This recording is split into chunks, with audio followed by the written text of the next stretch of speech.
निधि अपने ख्यालों में गुम उन बच्चों को खेलते हुए देख रही थी। उसे क्या पता अब उसकी जिंदगी बदलने वाली है। कल का दिन उसकी जिंदगी में क्या कुछ बदलता वो अब कल पता चलेगा। उधर एहसान अपने खंजर की प्यास बुझाने पर तुला हुआ था। जमीन पर पड़ा आदमी अब हिम्मत हार चुका था। उसका बचना मुश्किल था। एहसान उसे हैवानी नजर से देख रहा था और अचानक से उसने वो खंजर उसके सीने में घोंप दिया। वो आदमी दर्द से चीखा और फिर हमेशा के लिए खामोश हो गया। एएसआर के मुंह पर खून की छींटे लगे हुए थे।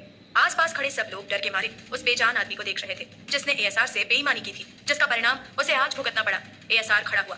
उसने अपना हाथ आगे बढ़ाया तो एक गार्ड ने आकर उसके हाथ में नैपकिन दे दिया। एएसआर ने पहले अपना चेहरा साफ किया और फिर उसी नैपकिन से अपना खंजर साफ करके उसे अपने कोट की जेब में डाल दिया। एएसआर मुड़ा और विराट की ओर गया। उसने विराट के चेहरे को घूरा और सीधा अपनी कार की तरफ बढ़ गया। विराट उसके पीछे पीछे चलने लगा। गार्ड ने गेट खोला और एएसआर अंदर बैठ गया। सभी लोग गाड़ियों में बैठकर वहां से रवाना हो गए। कार में खामोशी थी। विराट बार बार पलटकर पीछे देखता और एएसआर की नजरों से डरकर वापस आगे देख लेता। अचानक उसके कानों में आवाज आई, बोलो क्या बोला है। विराट के चेहरे पर थोड़ी सी खुशी आ गई और वो बड़े गर्व से बोला, भाई वो आज रोड पर कुछ लड़के तो मासूम लड़कियों को परेशान कर रहे थे। मैंने उन्हें डरा धमका कर भगा दिया। सही किया ना भाई, जान से नहीं मारा। एएसआर ने गुस्से से पूछा। नहीं भाई, उन्होंने इतना कुछ किया ही नहीं था कि जान से मार देता। विराट ने कहा, तो उनके कुछ करने का इंतजार करें ताकि फिर से हम उन्हें मार दें। तब तक वो लड़की तो बर्बाद हो चुकी होगी, है ना। एएसआर गहरी सांस लेते हुए बोला। विराट ने हड़बड़ाते हुए जवाब दिया, सॉरी भाई, मुझे लगा वो उनकी पहली गलती होगी। तुम्हें क्या पता वो उनका कितनी बार का हो। एएसआर की एक आदत का हो या उसूल का हो कि वो कभी लड़कियों की इज्जत नहीं लूटता था और ना लुटने देता था। वो हर तरह के क्राइम करता था, पर लड़कियों के मामले में उसके अंदर दया थी। जब भी वो सुनता कि किसी लड़की के साथ कुछ बुरा हुआ है तो उसका खून खौल उठता। उसके पुराने जख्म ताजा हो जाते। उसका अतीत एक दर्दनाक दास्तां था जिसे उसने अपने गुनाहों के पीछे छिपा दिया था और आज एक खूंखार माफिया बनकर पूरी दुनिया के सामने बेखौफी से खड़ा था। दोनों खामोश हो गए। विराट समझ चुका था कि एएसआर को फिर से अतीत का कुछ याद आ गया है। तभी तो उसके चेहरे पर गुस्सा और नफरत साफ साफ झलक रही है। उसने अब चुप रहना बेहतर समझा और आगे देखने लगा। विराट के दिमाग में वो बेला घूमने लगी। उसके चेहरे पर अपने आप मुस्कान आ गई। पीछे बैठा हैवान जिसके चेहरे पर ना कोई मुस्कान थी ना इंसानियत, बस अपनी नफरत से गुस्से में बैठा हुआ था। उनकी गाड़ियां जंगल की तरफ बढ़ने लगी। कुछ दूरी पर जाकर एक बड़ा सा दरवाजा आया जो अब धीरे धीरे खुल रहा था और सभी गाड़ियां अंदर जा रही थी। ये इलाका पूरा जंगली था। आसपास ऊंचे पहाड़, नदी, झरने, पेड़ पौधे, जंगली जानवरों से घिरा हुआ इलाका था जहाँ इस हैवान का घर था, जहाँ ये रहता था।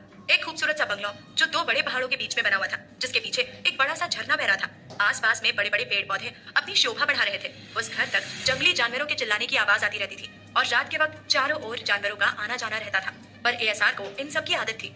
उसके लिए ये सब उसके साथी थे जिनके साथ वो ज्यादातर वक्त बिताता था। गेट खुला, सब गाड़ियां लाइन से आगे बढ़ रही थी। अंदर भी चारों तरफ बड़े बड़े पेड़ पौधे थे। एक खूबसूरत सा खुशनुमा माहौल था अंदर का, पर बिल्कुल जंगल जैसा था। सभी गाड़ियां आकर बंगलों के आगे आकर रुकी। विराट ने गेट खोला और एएसआर अपने रॉब से नीचे उतरा। सब लोग उसके पीछे पीछे अंदर जाने लगे। अंदर से भी उसका घर बहुत खूबसूरत था। उसका पूरा घर कांच से सजा हुआ था। बीच में एक बड़ा सा हॉल था जिसके चारों तरफ कांच की दीवारें थी जिनसे बाहर के हरे भरे पेड़ दिखाई दे रहे थे और पीछे से बहता हुआ झरना भी दिखाई दे रहा था। एएसआर को देखकर सब लोग सावधानी की पोजीशन में खड़े हो गए और उसका वेलकम करने लगे। वो सीधा जाकर हॉल में लगे विशाल से सोफे पर बैठ गया और उसके सभी आदमी सर झुकाकर उसके सामने खड़े हो गए। एएसआर सबको एक एक करके अपनी पैनी नजर से देख रहा था। उसकी नजर एक आदमी पर रुकी। उसने उसको घूरा और हैवानियत से मुस्कुराने लगा। एएसआर बोला, आगे आओ। वो आदमी कांपने लगा। उनका बॉस उसको क्यों बुला रहा है। वो डर के मारे आगे बढ़ने की जगह पीछे खिसकने लगा। एएसआर को गुस्सा आया। उसने विराट की तरफ देखा तो विराट ने उस आदमी की कॉलर पकड़कर उसे आगे धक्का दिया। वो आदमी कांपता हुआ एएसआर के सामने सर झुकाए खड़ा था। एएसआर ने ठंडे स्वर में पूछा, कितने पैसे लिए मुझसे गद्दारी करने के लिए। वो आदमी थरथरा उठा, घुटनों पर गिरकर गिड़गिड़ाने लगा। माफ कर दो बॉस, मैं लालच में आ गया था, मत्ती मारी गई थी। एएसआर ने अपने आदमियों की ओर देखा, फिर सोफे पर बैठते हुए कहा, माफ कर दो या मार दो, क्या करूं। चारों तरफ सन्नाटा छा गया। सबकी नजरें उस आदमी पर टिकी थी। एएसआर उठा, उसकी कॉलर पकड़कर खींचा और खून भरी नजरों से घूरते हुए बोला, तू वजह बना उसकी तकलीफ की, उस लड़की की मौत की। अब तुझे वहीं जाना होगा जहां सबसे बेरहम तेरा इंतजार कर रहा है। इतना कहकर उसने आदमी को धक्का दिया और विराट को आदेश दिया, इसे वहां ले जाओ, मैं आता हूँ। एएसआर अपने कमरे में गया। ठंडी हवा में बाल उड़ रहे थे। उसकी काली आंखों में बेदर्दी साफ झलक रही थी। वो बालकनी में खड़ा पूरी रात अंधेरे जंगल को घूरता रहा। एक खूबसूरत लेकिन बेरहम शख्स जिससे कोई टकराने की हिम्मत नहीं कर सकता था। अगली सुबह निधि कॉलेज के लिए तैयार हो रही थी। बैग उठाकर नीचे आई तो सीमा जी बोली, जल्दी नाश्ता कर लो, तेरे फेवरेट पोहे बनाए हैं। मम्मा लेट हो जाऊंगी, ऊपर से ट्रैफिक भी होगा, रैली निकलने वाली है, तो जल्दी निकलना सही रहेगा। निधि ने जवाब दिया। प्रवीण जी ने सुनकर कहा, नाश्ता कैंटीन से कर लेना। निधि खुशी से उनके गले लग गई, फिर फ्लाइंग किस देकर बाहर निकली जहाँ बेला उसका इंतजार कर रही थी। बेला उसे देखती रह गई। निधि आज बेहद खूबसूरत लग रही थी। काले जीन्स और लाल क्रॉप टॉप में खुले भूरे बाल कमर तक लहराते हुए, बिना ज्यादा मेकअप, सिर्फ काजल में उसकी भूरी आंखें और भी खूबसूरत लग रही थी। बेला ने छेड़ा, तो जीजू के हिस्से का प्यार मुझे क्यों दे रही है। चुप कर मोटू, चल लेट हो जाएंगे, निधि ने कहा। बेला ने हेलमेट निकाल कर दिया और दोनों स्कूटी पर कॉलेज के लिए निकल गए। उधर जंगल में सभी गार्ड्स बाहर खड़े थे। विराट कार के पास खड़ा था। कुछ देर बाद अंदर से एक दमदार पर्सनालिटी का आदमी बड़े रौब और गुरूर के साथ बाहर आ रहा था। उसको बाहर आते देख सभी ने सर झुका लिया। आज एएसआर बहुत ही हैंडसम लग रहा था। उसने डार्क कॉफी कलर का लॉन्ग कोट पहना हुआ था, जिसके नीचे ब्लैक जीन्स पहनी थी। आंखों पर काले बड़े चश्मे पहनकर अपना एक हाथ जेब में डालकर बाहर आया। उसके बड़े काले जूतों की आवाज चारों तरफ आ रही थी, क्योंकि सब लोग खामोश खड़े थे। एएसआर बाहर आया और उसे देखकर गाड़ी का गेट खोल दिया। एएसआर अंदर बैठा। सभी गार्ड्स भी गाड़ी में बैठ गए। कुछ ही देर में सभी गाड़ियां बीस्ट हेवन से बाहर निकल गई। थोड़ी देर बाद सभी गाड़ियां चेन्नई के स्टेट हाईवे पर चल रही थी। उसी हाईवे पर थोड़ा पीछे बेला और निधि अपनी स्कूटी से आगे बढ़ रहे थे। थोड़ी दूरी पर पहुंचकर हाईवे पर जाम लग गया। सभी गाड़ियां वहीं रुक गई। एएसआर की गाड़ी के कांच काले रंग के थे, जिस कारण बाहर का कोई अंदर नहीं देख सकता था, पर अंदर से बाहर सब कुछ देखा जा सकता था। एएसआर की गाड़ी वहीं खड़ी थी। उसके पीछे बाकी सभी गाड़ियां थी। कुछ देर बाद बेला अपनी स्कूटी लेकर आगे आई और एएसआर की गाड़ी के ठीक पास में खड़ी हो गई। दोनों लड़कियों ने हेलमेट पहना हुआ था। कार में आगे विराट बैठा था। उसकी नजर एक बार स्कूटी वाली लड़की पर गई, पर उसने ज्यादा ध्यान नहीं दिया। पीछे एएसआर अपने उसी हैवानियत वाले लुक में बैठा हुआ था। सभी लोग कब से ट्रैफिक में अटके हुए थे।